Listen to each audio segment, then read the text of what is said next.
The crisp night welcomed me and seemed eager to witness my next move. I hefted the skeleton in my arms and moved it to the chosen spot. I delicately arranged the bones to fit within the area where I would carve the glyph. Having carefully laid out the inanimate body, I took a step backwards. I drew out the witch's knife and felt it surge against my grip, as though it were attempting to retreat from the coming ordeal. I held the blade firmly. I tightened my grip, and in time the writhing hilt began to calm its otherworldly tremors. With an eager hand, I stepped into the dirt and dragged the blade against the soil, opening a great gash into the earth. I half expected the ground to bleed as I carved one line after another, in accordance with the diagram in the spellbook. One by one, I placed the black candles in their proper configuration, feeling the potency of the ritual grow with each motion.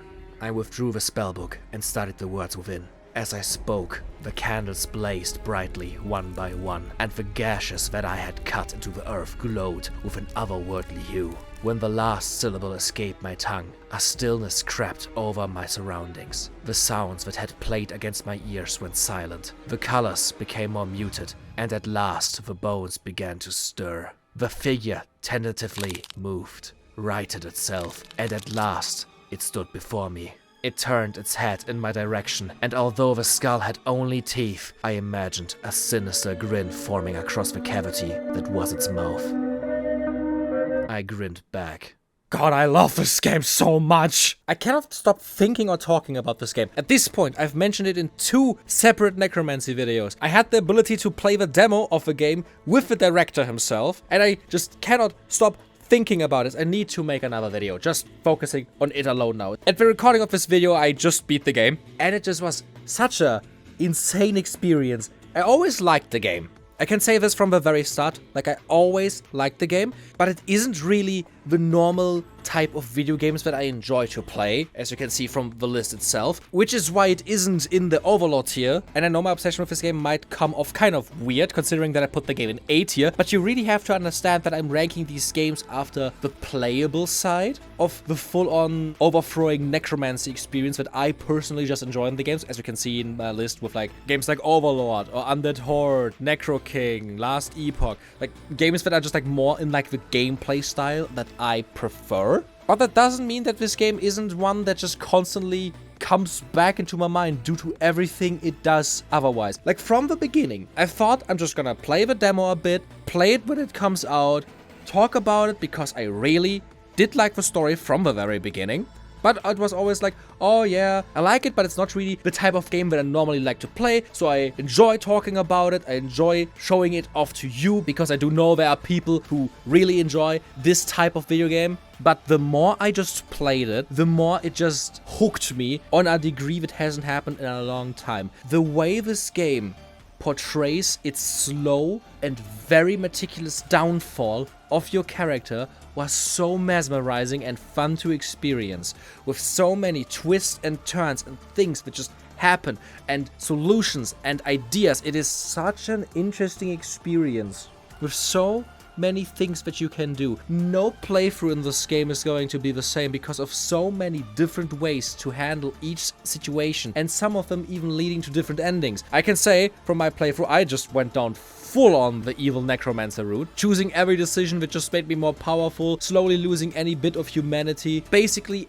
anytime I was nice to humans was just to hold up my facade, and the second people found out who I truly am, I fully went mask off and just went ultimate mega death lich, and it was great. But that doesn't mean you have to do this. There are so many different ways you can handle this experience and things you can do to change the story and certain elements, to make certain chapters harder, to make certain chapters easier, to make certain encounters harder and certain encounters easier. It is so good. I can't say it any other way. I just can't say it any other way. Take it from someone who normally doesn't play CRPGs like this. Games like Pathfinder or Baldur's Gate are massive. And I mean massive exclusions to the rule. What is the word for that? Like things I normally don't do. There's a word for that. Exceptions. Games like Pathfinder, Wrath of the Righteous, or even Baldur's Gate are massive exceptions to the rule simply due to their insane stories and production values. And this game was made by such a small team, but they still managed to hook me at the same level as games like Baldur's Gate or Pathfinder did. It's the biggest praise I can give this game. Like, the more I'm even thinking about it, the more I'm just regretting of putting the game into A tier, because the more I've just been like rehearsing the story, thinking about my decisions, thinking about ways where I could have been different, the more I just want to like replay the game, and the more I just think the game is way more deserving of the S tier, now that I think about it. And I really just want anyone who likes Necromancy anything, anyone who's just interested in the concept of Necromancy itself, to give this game a fair chance and try it out. Try out being the most evilest Necromancer in existence, trying out to be an ethical Necromancer, trying to find your own solutions to the problems, and trying to get through this game. It is so worth it.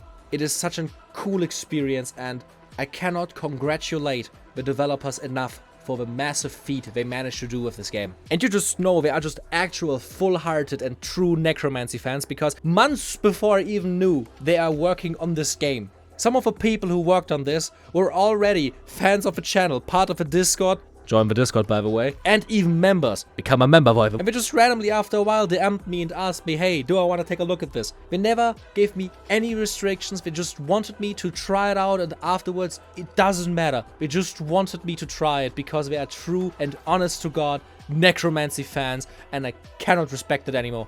It is, without a doubt, and with a massive head start, the best Necromancy story you can experience this year. Flat out. There is nothing else coming even close. This video is an entirely jumbled mess. I just wanted to talk more about it. Thank you for listening. Oh, and by the way, while I was working on this video, the nominations for the Steam Awards started, and I would really, really appreciate it if you nominate the game for the category Outstanding Story-Rich Game, because I genuinely think these developers deserve to have this achievement under their belt.